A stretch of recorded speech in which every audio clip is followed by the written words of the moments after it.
السلام علیکم ورحمۃ اللہ وبرکاتہ۔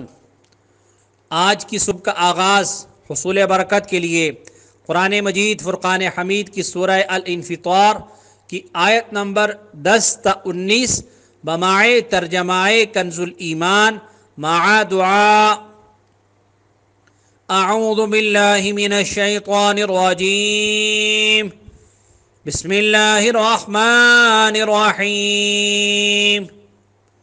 وَإِنَّ عَلَيْكُمْ لَحَافِظِينَ كِرَامًا كَاتِبِينَ يَعْلَمُونَ مَا تَفْعَلُونَ إِنَّ الْأَبْرَارَ لَفِي نَعِيمٍ وَإِنَّ الْفُجَّارَ لَفِي جَحِيمٍ يَصْلَوْنَهَا يَوْمَ الدِّينِ وَمَا هُمْ عَنْهَا بِغَائِبِينَ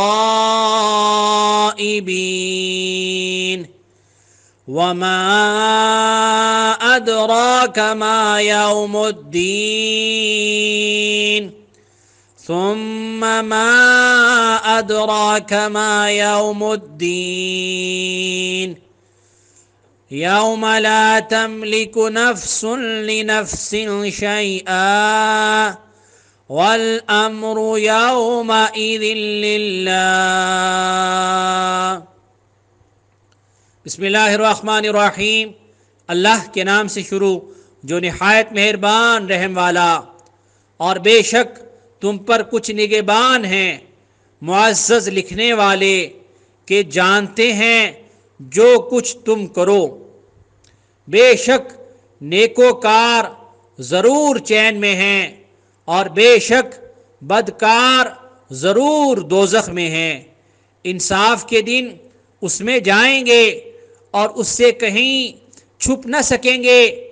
اور تو کیا جانے کیسا انصاف کا دن، پھر تو کیا جانے کیسا انصاف کا دن، جس دن کوئی جان کسی جان کا کچھ اختیار نہ رکھے گی اور سارا حکم اس دن اللہ کا ہے۔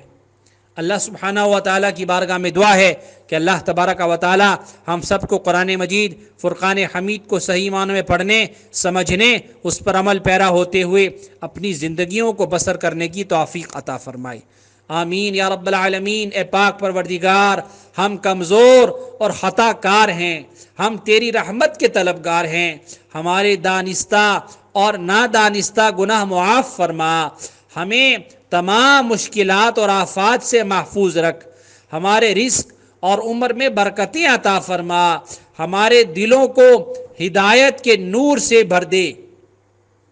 یا اللہ ہم سب پہ مہربان ہو جا، سب کی مشکلیں آسان فرما دے۔ ربنا ظلمنا انفسنا وان لم تغفر لنا وترحمنا لنكونن من الخاسرين۔ صلی اللہ تعالی علی رسول خیر خلقہ محمد وآلہ واصحابہ اجمعین برحمتک یا ارحم الراحمین۔ لا الہ الا اللہ محمد رسول اللہ صلی اللہ تعالی علیہ وآلہ وسلم۔